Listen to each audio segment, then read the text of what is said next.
We're in a modern era where realistically the 8-hour workday might be outdated.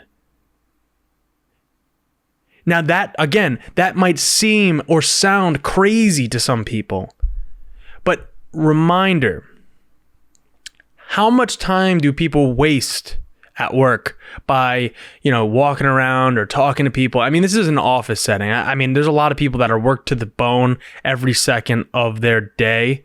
But if you're in an office, how much time can be reduced based on, bullshitting, frankly? A lot.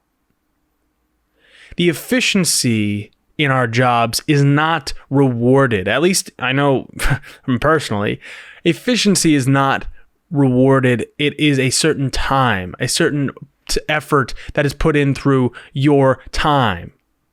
Now, time to me is the most valuable asset we all have because it's very limited. Money is an asset that we all need, but it is not something that is extremely limited as time.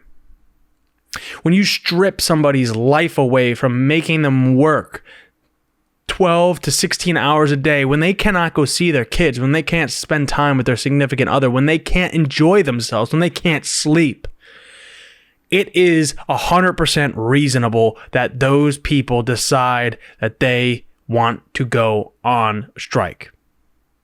It is 100% reasonable. There's nothing radical about it. And where I want to weave this into the pop culture stuff is specifically with, if you guys have followed on Netflix, the show Squid Game, which I have not finished yet, but it was fitting that I talk about it in this episode because I'm only 4 episodes in, but the clear hammering of the wealth inequality that is baked into that show. The fact that those, I'm not going to spoil it, but the messages of control, the message of desperation in debt, in wealth inequality that leads someone to do the things that happen in the show. The qualities of solidarity in showing that a group of people can team up, work together, and survive and thrive if they decide to stand together rather than against each individual person, or stand against the person up or the entity above them rather than fight amongst themselves. It's very metaphorical, and I know that parts of the show are actually specific references to worker strikes and unionization. Now, I am not actually versed in South Korean union rights and all that other stuff, but just the fact that it is so popular in America. And I don't know if I could say it goes over everyone's head, because it definitely doesn't go over everyone's head. But it goes over a lot of people's heads, and they enjoy the show without the critical look as to what is this writer saying? What are these directors saying? What is this actor portraying that could be real, that could be applicable to my life, to American life? Because it's not an American show. But I would argue that the cartoonishness of the obviously the show is called Squid Game, but the games that are played in the show are obviously over dramatized, they're over cartoonish, but it's stylistic. Rather than saying, hey, we're going to work it to the bone and you have to fight each other for a wage. Rather than saying, you have to work 2 or 3 jobs to get by. It's, you're playing, this doesn't happen in the show that I'm aware of. You're playing dodgeball, or you're doing this or that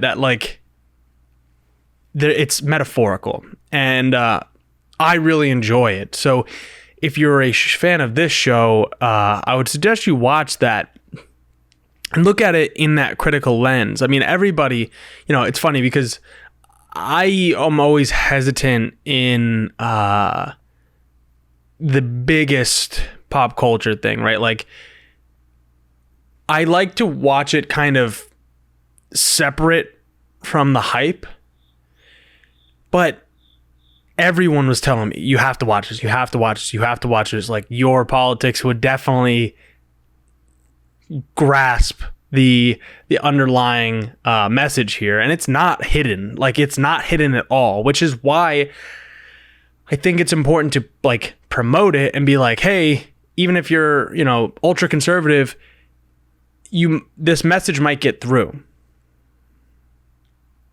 And I hope it does. But, the fact that we still are arguing about the unemployment rate, we're still talking about jobs, like this job market and whatever. And it's like the unemployment benefits have been cut off. There's still no impact on jobs from that. The job creation is slow because people cannot hire other people because there's not enough people to hire because they are not getting paid enough. People don't want to risk their lives like they do in Squid Game to go work for $7.25. People don't want to work 3 jobs anymore. Like, I know it's kind of like an overstatement of how many, I think it's overstated how many people work multiple jobs, but the fact that there are tens of millions of people in this country that work 2-3 jobs to get by should tell you where the problem is. It's not with a lazy populace, because I can tell you Americans are not lazy. Humans, broadly speaking, might be lazy in some people's opinion, but some animals don't do anything all day either. So it's like a stupid comparison, right? We're not lazy. Americans specifically are not lazy. The want for a better life, the fight for a better society, the fight for a better country, the fight to reduce the amount of time that you are working, to increase the time that you are enjoying life. Again, a thing that you have a limited resource of time is not a crazy thought. It's actually the most reasonable thing that you can possibly think of. Now, you might be lucky, you might have a job that you personally love, but the vast majority of people do not and never will. And I hope you personally get to do that thing that you want to do and you enjoy. But trust me, I would much rather have the free time to do what I like, to write music, to write my book, to paint, to lift weights, to hang out, to relax, to enjoy life, than spend that extra couple of hours working.